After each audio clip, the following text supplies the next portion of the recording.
ॐ श्री सूर्यकवचम् ॐ रक्ताम्बुजासनमशेषगुणैकसिन्धुं भानुं समस्तजगदामधिपं भजामि पदमद्वयाभयवरान् ददतं कराब्जैः माणिक्यमौलिमरुणाङ्गरुचिं त्रिनेत्रम् ॐ जपाकुसुमसङ्कासं कात्सपेयं महाद्युतिं ध्वान्तारिं सर्वपापघ्नं प्रणतोऽस्मि दिवाकरम् ॐ याज्ञवल्क्य उवाच ॐ शृणुष्व मुनिशार्दूला सूर्यस्य कवचं शुभं शरीरारोग्यदं दिव्यं सर्वसौभाग्यदायकं दैदीप्यमानं मुकुटं स्फुरन्मकरकुण्डलं ध्यात्वा सहस्रकिरणं स्तोत्रमेतदुद्दीरयेत् शिरो मे भास्करः पातु ललाटे मे मिद्युतिः नेत्रे दिनमणिः पातु श्रवणे वासरेश्वरः घ्राणं धर्मं घृणिः पातु वदनं वेदवाहनः जिह्वां मे मानदः पातु कण्ठं मे सुरवन्दितः स्कन्धौ प्रभाकरं पातु वक्षः पातु जनप्रियः पातु पादौ द्वादशात्मा सर्वाङ्गं सकलेश्वरः सूर्यरक्षात्मकं स्तोत्रं लिखित्वा भोर्जपत्रके दधाति यः करे तस्य वस्गाः सर्वसिद्धयः सुस्नातो यो जपेत् सम्यक् योधीते स्वस्थः मानसः ॐ शृणुष्व मुनिशार्दूल सूर्यस्य कवचं शुभं शरीरारोग्यदं दिव्यं सर्वसौभाग्यदायकं दैदीप्यमानं मुकुटं स्फुरन्मकरकुण्डलं ध्यात्वा सहस्रकिरणं स्तोत्रमेतदुद्दीरयेत् शिरो मे भास्करः पातु ललाटे मे मित्तद्युतिः नेत्रे दिनमणिः पातु श्रवणे वासरेश्वरः घ्राणं धर्मघृणिः पातु वदनं वेदवाहनः जिह्वां मे मानदः पातु कण्ठं मे सुरवन्दितः स्कन्धौ प्रभाकरं पातु वक्षः पातु जनप्रियः पादौ पादौ द्वादशात्मा सर्वाङ्गं सकलेश्वरः सूर्यरक्षात्मकं स्तोत्रं लिखित्वा भोर्जपत्रके दधाति यः करे तस्य वस्गाः सर्वसिद्धयः सुस्नातो यो जपेत् सम्यक् योधीति स्वस्थमानसः ॐ शृणुष्व मुनिशार्दूलां सूर्यस्य कवचं शुभं शरीरारोग्यदं दिव्यं सर्वसौभाग्यदायकं दैदीप्यमानं मुकुटं स्फुरन्मकरकुण्डलं ध्यात्वा सहस्रकिरणं स्तोत्रमेतदुद्दीरयेत् शिरो मे भास्करः पातु ललाटे मे मित्तद्युतिः नेत्रे दिनमणिः पातु श्रवणे वासरेश्वरः घ्राणं धर्मघृणिः पातु वदनं वेदवाहनः जिह्वां मे मानदः पातु कण्ठं मे सुरवन्दितः स्कन्धौ प्रभाकरं पातु वक्षः पातु जनप्रियः पातु पादौ द्वादशात्मा सर्वाङ्गं सकलेश्वरः सूर्यरक्षात्मकं स्तोत्रं लिखित्वा भोर्जपत्रके दधाति यः करे तस्य वस्गाः सर्वसिद्धयः सुस्नातो यो जपेत् सम्यक् योधीति स्वस्थमानसः ॐ शृणुष्व मुनिशार्दूल सूर्यस्य कवचं शुभं शरीरारोग्यदं दिव्यं सर्वसौभाग्यदायकं दैदीप्यमानं मुकुटं स्फुरन्मकरकुण्डलं ध्यात्वा सहस्रकिरणं स्तोत्रमेतदुद्दीरयेत् शिरो मे भास्करः पातु ललाटे मे मिद्युतिः नेत्रे दिनमणिः पातु श्रवणे वासरेश्वरः घ्राणं धर्मं घृणिः पातु वदनं वेदवाहनः जिह्वां मे मानदः पातु कण्ठं मे सुरवन्दितः स्कन्धौ प्रभाकरं पातु वक्षः पातु जनप्रियः पातु पादौ द्वादशात्मा सर्वाङ्गं सकलेश्वरः सूर्यरक्षात्मकं स्तोत्रं लिखित्वा भोर्जपत्रके दधाति यः करे तस्य वस्गाः सर्वसिद्धयः सुस्नातो यो जपेत् सम्यक् योधीति स्वस्थः मानसः ॐ शृणुष्व मुनिशार्दूल सूर्यस्य कवचं शुभं शरीरारोग्यदं दिव्यं सर्वसौभाग्यदायकं दैदीप्यमानं मुकुटं स्फुरन्मकरकुण्डलं ध्यात्वा सहस्रकिरणं स्तोत्रमेतदुद्दीरयेत् शिरो मे भास्करः पातु ललाटे मे मित्तद्युतिः नेत्रे दिनमणिः पातु श्रवणे वासरेश्वरः घ्राणं धर्मगृहे पातु वदनं वेदवाहनः जिह्वां मे मानदः पातु कण्ठं मे सुरवन्दितः स्कन्धौ प्रभाकरं पातु वक्षः पातु जनप्रियः पातु पादौ द्वादशात्मा सर्वाङ्गं सकलेश्वरः सूर्यरक्षात्मकं स्तोत्रं लिखित्वा भोर्जपत्रके दधाति यः करे तस्य वसगाः सर्वसिद्धयः सुस्नातो यो जपेत् सम्यक् योधीति स्वस्थमानसः स्वस्थमानसः ॐ शृणुस्व मुनिशार्दूलां सूर्यस्य कवचं शुभं शरीरारोग्यदं दिव्यं सर्वसौभाग्यदायकं दैदीप्यमानं मुकुटं स्फुरन्मकरकुण्डलं ध्यात्वा सहस्रकिरणं स्तोत्रमेतदुदीरयेत् शिरो मे भास्करः पातु ललाटे मे मित्तद्युतिः नेत्रे दिनमणिः पातु श्रवणे वासरेश्वरः घ्राणं धर्मगृहे पातु वदनं वेदवाहनः जिह्वां मे मानदः पातु कण्ठं मे सुरवन्दितः स्कन्धौ प्रभाकरं पातु वक्षः पातु जनप्रियः पातु पादौ द्वादशात्मा सर्वाङ्गं सकलेश्वरः सूर्यरक्षात्मकं स्तोत्रं लिखित्वा भोर्जपत्रके दधाति यः करे तस्य वसगाः सर्वसिद्धयः सुस्नातो यो जपेत् सम्यक् योधेति स्वस्थमानसः स्वस्थमानसः ॐ शृणुस्व मुनिशार्दूला सूर्यस्य कवचं शुभं शरीरारोग्यदं दिव्यं सर्वसौभाग्यदायकं दैदीप्यमानं मुकुटं स्फुरन्मकरकुण्डलं ध्यात्वा सहस्रकिरणं स्तोत्रमेतदुदीरयेत् शिरो मे भास्करः पातु ललाटे मे मित्तद्युतिः नेत्रे दिनमणिः पातु श्रवणे वासरेश्वरः घ्राणं धर्मगृहे पातु वदनं वेदवाहनः जिह्वां मे मानदः पातु कण्ठं मे सुरवन्दितः स्कन्धौ प्रभाकरं पातु वक्षः पातु जनप्रियः पातु पादौ द्वादशात्मा सर्वाङ्गं सकलेश्वरः सूर्यरक्षात्मकं स्तोत्रं लिखित्वा भोर्जपत्रके दधाति यः करे तस्य वसगाः सर्वसिद्धयः सुस्नातो यो जपेत् सम्यक् योधीति स्वस्थः मानसः स्वस्थः मानसः ॐ शृणुस्व मुनिशार्दूला सूर्यस्य कवचं शुभं शरीरारोग्यदं दिव्यं सर्वसौभाग्यदायकं दैदीप्यमानं मुकुटं स्फुरन्मकरकुण्डलं ध्यात्वा सहस्रकिरणं स्तोत्रमेतदुदीरयेत् शिरो मे भास्करः पातु ललाटे मे मित्तद्युतिः नेत्रे दिनमणिः पातु श्रवणे वासरेश्वरः घ्राणं धर्मगृहे पातु वदनं वेदवाहनः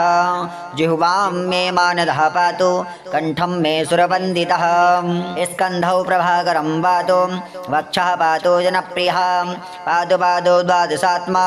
सर्वाङ्गं सकलेश्वरः सूर्यरक्षात्मकं स्तोत्रं लिखित्वा भोर्जपत्रके दधाति यः करे तस्य वसगाः सर्वसिद्धयः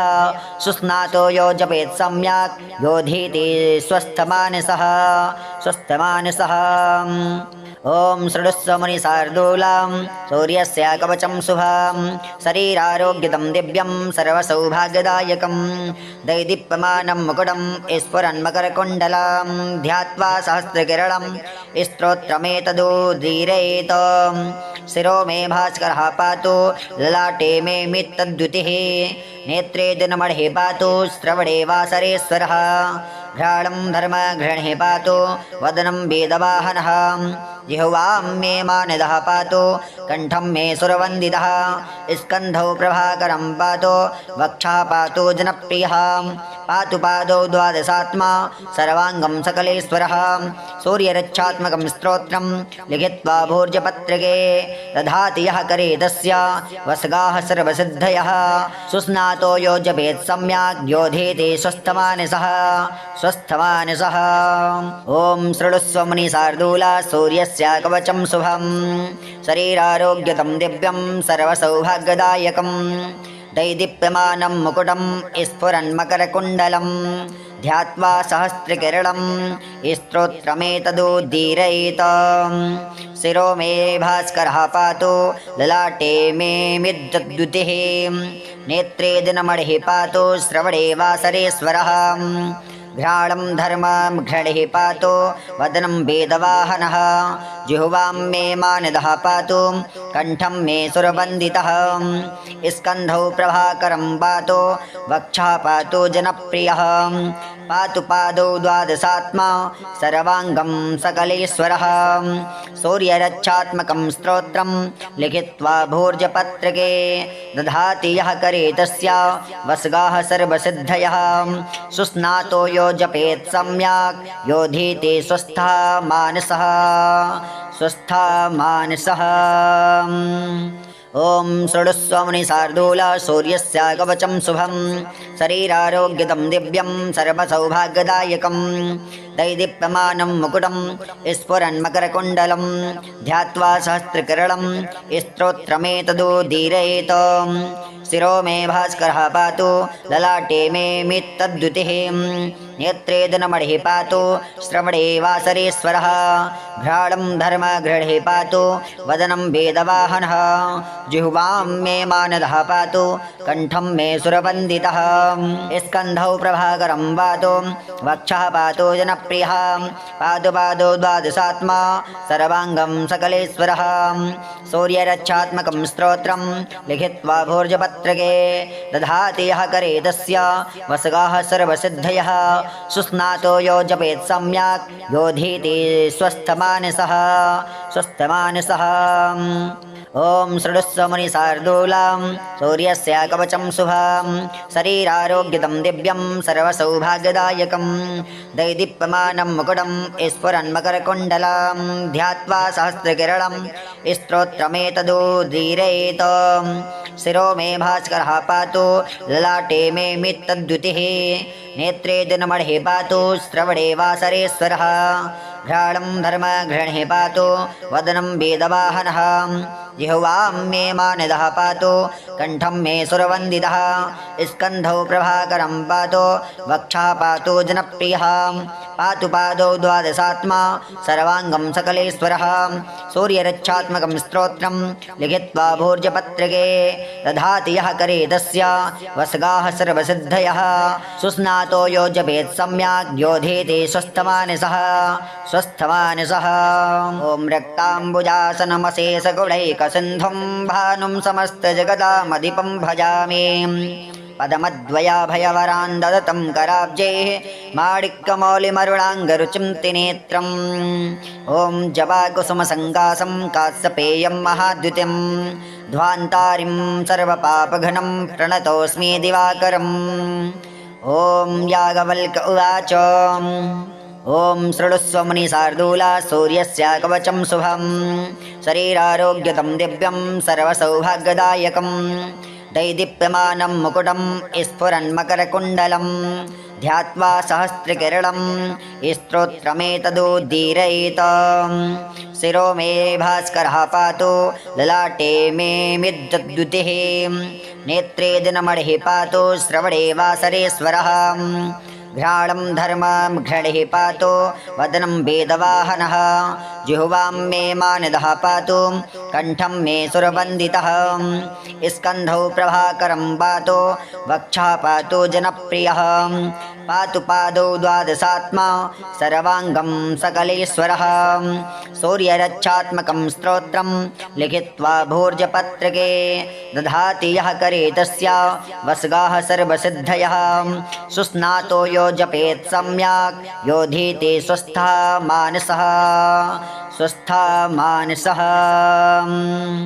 ओम शृणुस्व मुनिशार्दूल सूर्यस्य कवचं शुभं शरीरारोग्यदं दिव्यं सर्वसौभाग्यदायकं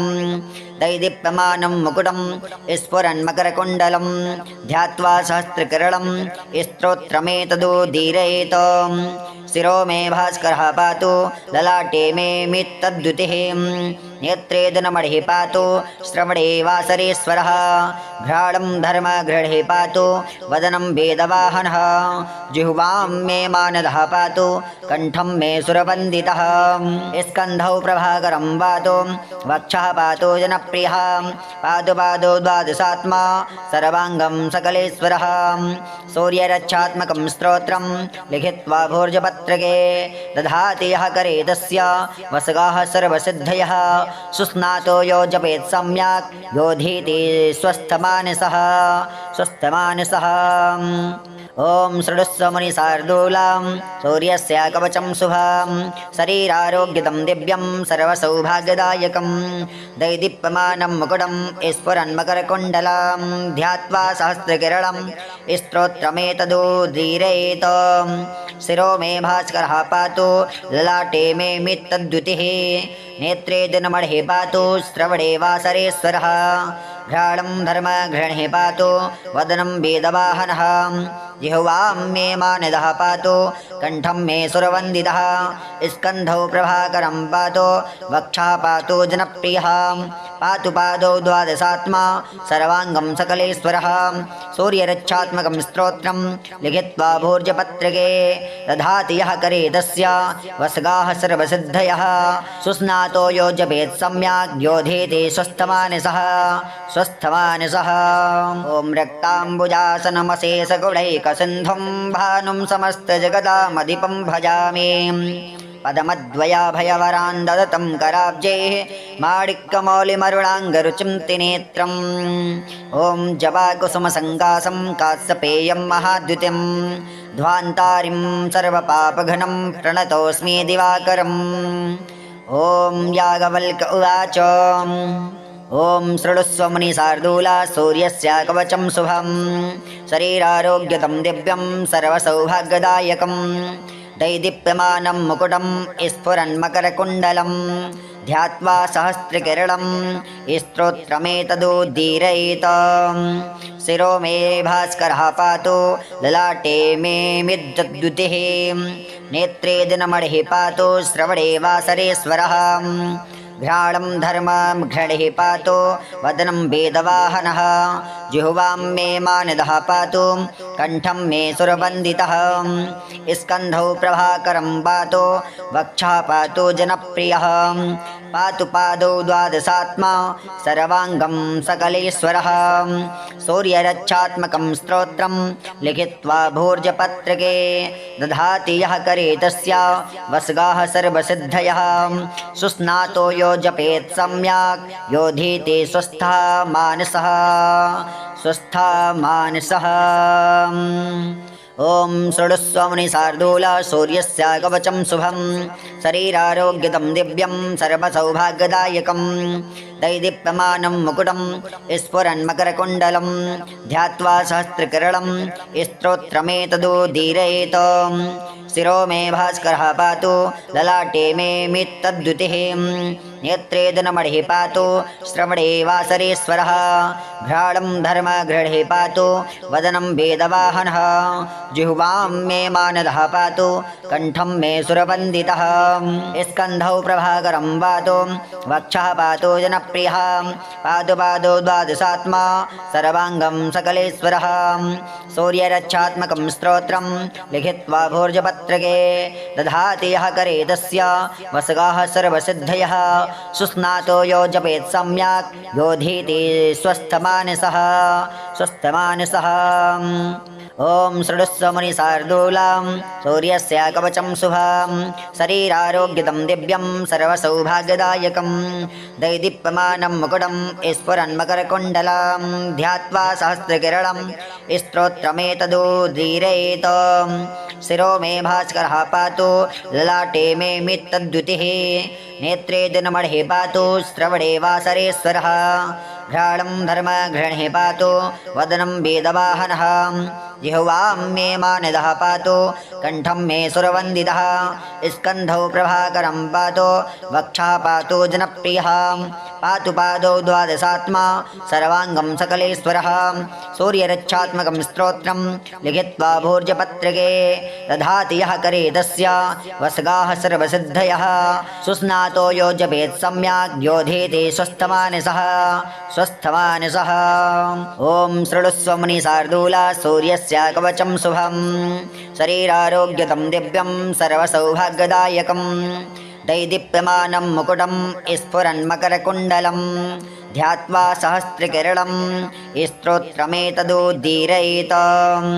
शिरो मे भास्करः पातु ललाटे मे मिद्युतिः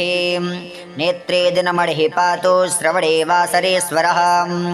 घ्राणं धर्मं घृणिः पातु वदनं वेदवाहनः जिह्वां मे मानदः पातु कण्ठं मे सुरवन्दितः स्कन्धौ प्रभाकरं पातु वक्षः पातु जनप्रियः पातु पादौ द्वादशात्मा सर्वाङ्गं सकलेश्वरः सूर्यरक्षात्मकं स्तोत्रं लिखित्वा भोज्यपत्रके दधाति यः करे तस्य वसगाः सर्वसिद्धयः सुस्नातो यो जपेत् सम्यक् योधीते स्वस्थः मानसः स्वस्थः मानसः ॐ शृणुस्व मुनिशार्दूल सूर्यस्य कवचं शुभं शरीरारोग्यदं दिव्यं सर्वसौभाग्यदायकं दैदीप्यमानं मुकुटं स्फुरन्मकरकुण्डलं ध्यात्वा सहस्रकिरणं स्तोत्रमेतदुद्दीरयेत् शिरो मे भास्करः पातु ललाटे मे मित्तद्युतिः नेत्रे दिनमणिः पातु श्रवणे वासरेश्वरः घ्राणं धर्मघृणिः पातु वदनं वेदवाहनः जिह्वां मे मानदः पातु कण्ठं मे सुरवन्दितः स्कन्धौ प्रभाकरं पातु वक्षः पातु जनप्रियः पादौ पादौ द्वादशात्मा सर्वाङ्गं सकलेश्वरः सूर्यरक्षात्मकं स्तोत्रं लिखित्वा भोज्यपत्रके दधाति यः करे तस्य वसगाः सर्वसिद्धयः सुस्नातो यो जपेत् सम्यक् योधीति स्वस्थमानसः स्वस्थमानसः ॐ शृणुस्व मुनिशार्दूलं सूर्यस्य कवचं शुभं शरीरारोग्यदं दिव्यं सर्वसौभाग्यदायकं दैदीप्यमानं मुकुटं स्फुरन्मकरकुण्डलं ध्यात्वा सहस्रकिरणं स्तोत्रमेतदुद्दीरयेत् शिरो मे भास्करः पातु ललाटे मे मित्तद्युतिः नेत्रे दिनमणिः पातु श्रवणे वासरेश्वरः घ्राणं धर्मघृणिः पातु वदनं वेदवाहनः जिह्वां मे मानदः पातु कण्ठं मे सुरवन्दितः स्कन्धौ प्रभाकरं पातु वक्षः पातु जनप्रियः पातु पादौ द्वादशात्मा सर्वाङ्गं सकलेश्वरः सूर्यरक्षात्मकं स्तोत्रं लिखित्वा भोज्यपत्रके दधाति यः करे तस्य वसगाः सर्वसिद्धयः सुस्नातो यो जपेत् सम्यक् योधेते स्वस्थमानसः स्वस्थमानसः ॐ शृणुस्व मुनिशार्दूल सूर्यस्य कवचं शुभं शरीरारोग्यदं दिव्यं सर्वसौभाग्यदायकं दैदीप्यमानं मुकुटं स्फुरन्मकरकुण्डलं ध्यात्वा सहस्रकिरणं स्तोत्रमेतदुद्दीरयेत् शिरो मे भास्करः पातु ललाटे मे मिद्युतिः नेत्रे दिनमणिः पातु श्रवणे वासरेश्वरः घ्राणं धर्मं घृणिः पातु वदनं वेदवाहनः जिह्वां मे मानदः पातु कण्ठं मे सुरवन्दितः स्कन्धौ प्रभाकरं पातु वक्षः पातु जनप्रियः पातु पादौ द्वादशात्मा सर्वाङ्गं सकलेश्वरः सूर्यरक्षात्मकं स्तोत्रं लिखित्वा भोज्यपत्रके दधाति यः करे तस्य वसगाः सर्वसिद्धयः सुस्नातो यो जपेत् सम्यक् योधीते स्वस्थः मानसः स्वस्थः मानसः ॐ शृणुस्व मुनिशार्दूल सूर्यस्य कवचं शुभं शरीरारोग्यदं दिव्यं सर्वसौभाग्यदायकं दैदीप्यमानं मुकुटं स्फुरन्मकरकुण्डलं ध्यात्वा सहस्रकिरणं स्तोत्रमेतदुद्दीरयेत् शिरो मे भास्करः पातु ललाटे मे मित्तद्युतिः नेत्रे दिनमणिः पातु श्रवणे वासरेश्वरः घ्राणं धर्मगृहे पातु वदनं वेदवाहनः जिह्वां मे मानदः पातु कण्ठं मे सुरवन्दितः स्कन्धौ प्रभाकरं पातु वक्षः पातु जनप्रियः पादौ पादौ द्वादशात्मा सर्वाङ्गं सकलेश्वरः सूर्यरक्षात्मकं स्तोत्रं लिखित्वा भोर्जपत्रके दधाति यः करे तस्य वसगाः सर्वसिद्धयः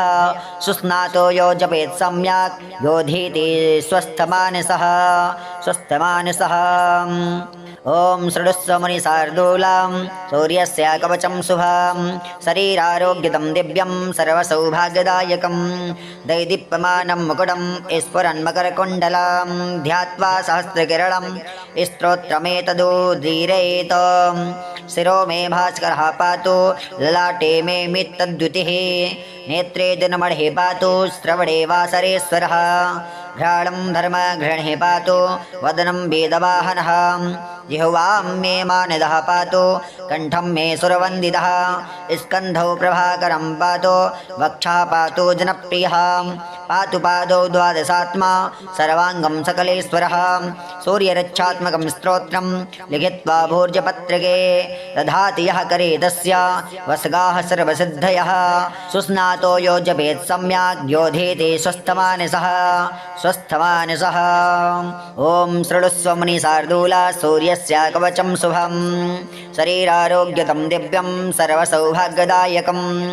दैदीप्यमानं मुकुटं स्फुरन्मकरकुण्डलं ध्यात्वा सहस्रकिरणं स्तोत्रमेतदुदीरयेत् शिरो मे भास्करः पातु ललाटे मे मित्तद्युतिः नेत्रे दिनमणिः पातु श्रवणे वासरेश्वरः घ्राणं धर्मगृहे पातु वदनं वेदवाहनः जिह्वां मे मानदः पातु कण्ठं मे सुरवन्दितः स्कन्धौ प्रभाकरं पातु वक्षः पातु जनप्रियः पातु पादौ द्वादशात्मा सर्वाङ्गं सकलेश्वरः सूर्यरक्षात्मकं स्तोत्रं लिखित्वा भोर्जपत्रके दधाति यः करे तस्य वसगाः सर्वसिद्धयः सुस्नातो यो जपेत् सम्यक् योधीति स्वस्थः मानसः स्वस्थः मानसः ॐ शृणुस्व मुनिशार्दूला सूर्यस्य कवचं शुभं शरीरारोग्यदं दिव्यं सर्वसौभाग्यदायकं दैदीप्यमानं मुकुटं स्फुरन्मकरकुण्डलं ध्यात्वा सहस्रकिरणं स्तोत्रमेतदुदीरयेत् शिरो मे भास्करः पातु ललाटे मे मित्तद्युतिः नेत्रे दिनमणिः पातु श्रवणे वासरेश्वरः घ्राणं धर्मगृहे पातु वदनं वेदवाहनः जिह्वां मे मानदः पातु कण्ठं मे सुरवन्दितः स्कन्धौ प्रभाकरं पातु वक्षः पातु जनप्रियः पादौ पादौ द्वादशात्मा सर्वाङ्गं सकलेश्वरः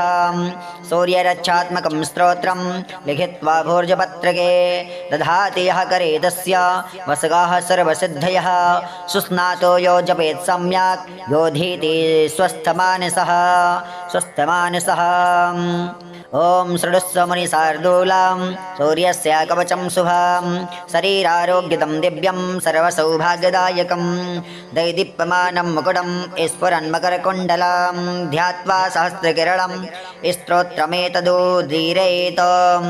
शिरो मे भास्करः पातु ललाटे मे मित्तद्युतिः नेत्रे दिनमणिः पातु श्रवणे वासरेश्वरः घ्राणं धर्मगृहे पातु वदनं वेदवाहनः जिह्वां मे मानदः पातु कण्ठं मे सुरवन्दितः स्कन्धौ प्रभाकरं पातु वक्षः पातु जनप्रियः पातु पादौ द्वादशात्मा सर्वाङ्गं सकलेश्वरः सूर्यरक्षात्मकं स्तोत्रं लिखित्वा भोर्जपत्रके दधाति यः करे तस्य वसगाः सर्वसिद्धयः सुस्नातो यो जपेत् सम्यक् योधेते स्वस्थमानसः स्वस्थमानसः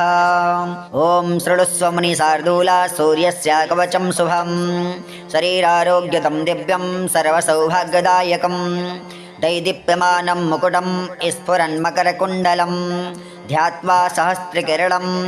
स्तोत्रमेतदुदीरयेत् शिरो मे भास्करः पातु ललाटे मे मिद्युतिः नेत्रे दिनमणिः पातु श्रवणे वासरेश्वरः घ्राणं धर्मं घृणिः पातु वदनं वेदवाहनः जिह्वां मे मानदः पातु कण्ठं मे सुरवन्दितः स्कन्धौ प्रभाकरं पातु वक्षः पातु जनप्रियः पातु पादौ द्वादशात्मा सर्वाङ्गं सकलेश्वरः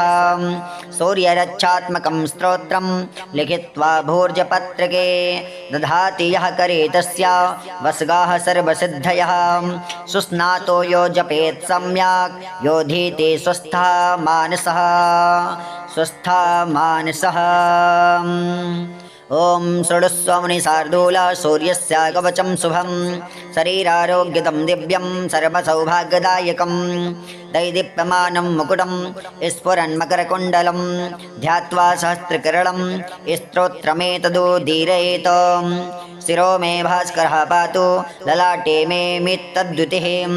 नेत्रे दिनमणिः पातु श्रवणे वासरेश्वरः घ्राणं धर्मघृणिः पातु वदनं वेदवाहनः जिह्वां मे मानदः पातु कण्ठं मे सुरवन्दितः स्कन्धौ प्रभाकरं पातु वक्षः पातु जनप्रियः पादौ पादौ द्वादशात्मा सर्वाङ्गं सकलेश्वरः सूर्यरक्षात्मकं स्तोत्रं लिखित्वा भोर्जपत्रके दधाति यः करे तस्य वसगाः सर्वसिद्धयः सुस्नातो यो जपेत् सम्यक् योधीति स्वस्थमानसः स्वस्थमानसः। ॐ शृणुस्व मुनिशार्दूलं सूर्यस्य कवचं शुभं शरीरारोग्यदं दिव्यं सर्वसौभाग्यदायकं दैदीप्यमानं मुकुटं स्फुरन्मकरकुण्डलं ध्यात्वा सहस्रकिरणं स्तोत्रमेतदुदीरयेत् शिरो मे भास्करः पातु ललाटे मे मित्तद्युतिः नेत्रे दिनमणिः पातु श्रवणे वासरेश्वरः घ्राणं धर्मघृणिः पातु वदनं वेदवाहनः जिह्वां मे मानदः पातु कण्ठं मे सुरवन्दितः स्कन्धौ प्रभाकरं पातु वक्षः पातु जनप्रियः पातु पादौ द्वादशात्मा सर्वाङ्गं सकलेश्वरः सूर्यरक्षात्मकं स्तोत्रं लिखित्वा भोर्जपत्रके दधाति यः करे तस्य वसगाः सर्वसिद्धयः सुस्नातो यो जपेत् सम्यक् योधीते स्वस्थमानसः स्वस्थमानसः। ॐ इति श्री माध्यागवल्कमुनिविरचितं सूर्यकवचस्तोत्रं सम्पूर्णम्। ॐ श्री सूर्यदेवाय नमो नमः।